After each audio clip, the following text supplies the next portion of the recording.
Hello and welcome. I am the Imperishable, and on today, I've got you covered.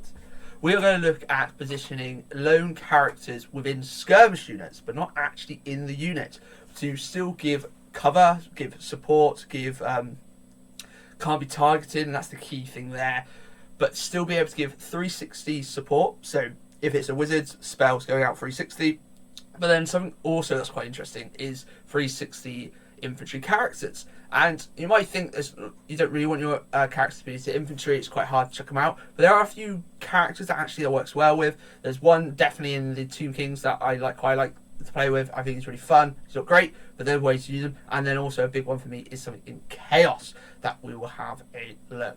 So basically I'm going to dive straight just into Warhol and talk through it. There's not really any rules about it, it's all about just your lone character rule, how you, if you're within 3 inches and not the closest model, you can't be targeted, kind of thing. But it's this kind of thing of protecting them. But flying characters have a real good advantage to this. So let's jump straight into Wall and see what we've got.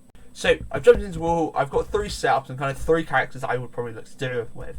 The first one I'm looking at is the Chaos with a Demon Prince. So Demon Prince has fly. He's classed as monster with infantry, so it still gets the protection bonus from nearby infantry, and I've got a unit of Chaos Marauders who have chosen Skirmish as their formation. So as we can see here is, if I take the viewer, my Marauders are in such a way that they're still in coherency, they're all still legal, okay? However, I've left a nice lovely spot for my Demon Prince.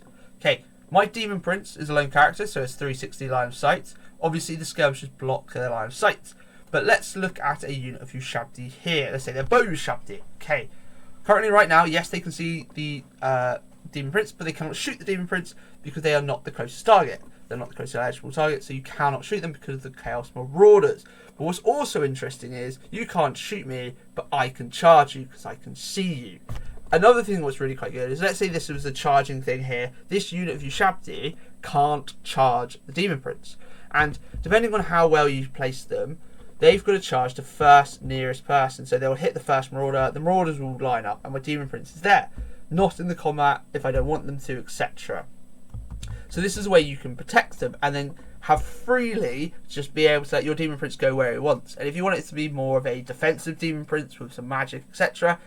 We did this at a doubles event, not last year, the year before, where I had my Khorne Demon Prince and I was covered by some infantry, and I had to charge out, but the idea is I couldn't get shot, and cannons, you have to land directly on me, so you have to roll the 10. It might be a little bit a 10 or 8 because of the size of my base, but the idea is I couldn't just get shot. We were versus high elves, I couldn't get shot, which was key, and it was really quite good.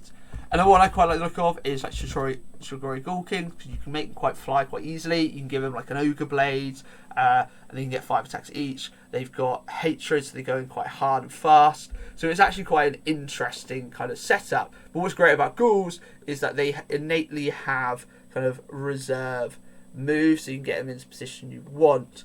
It looks like the actual Squirrel Ghoul doesn't, but he's got enough movement that you can. So the idea is you can kind of look to move your ghouls first. They're going about here.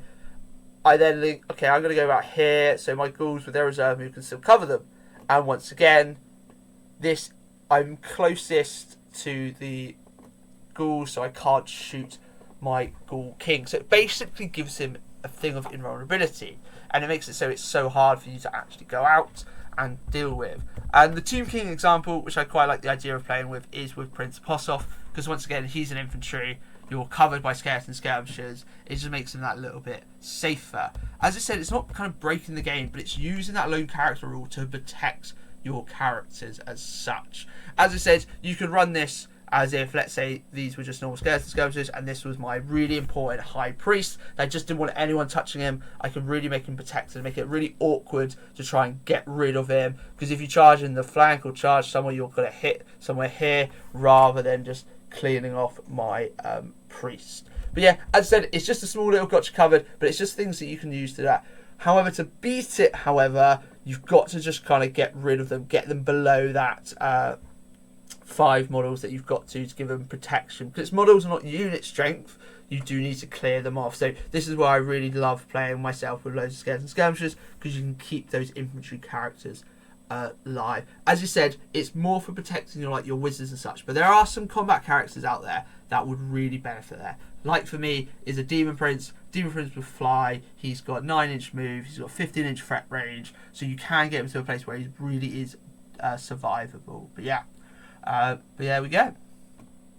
There you go. It's just a very quick gotcha covered looking at a kind of positioning of characters and how you can kind of protect them with skeletons, with skirmishers, and be able to get these really kind of key fighting characters out there. So something for me is Demon Princes. I think are very glass cannony. They don't have a lot of wounds. Yes, they've got like triple save, but they've only got 4 wounds. They do go down. They're T5 base.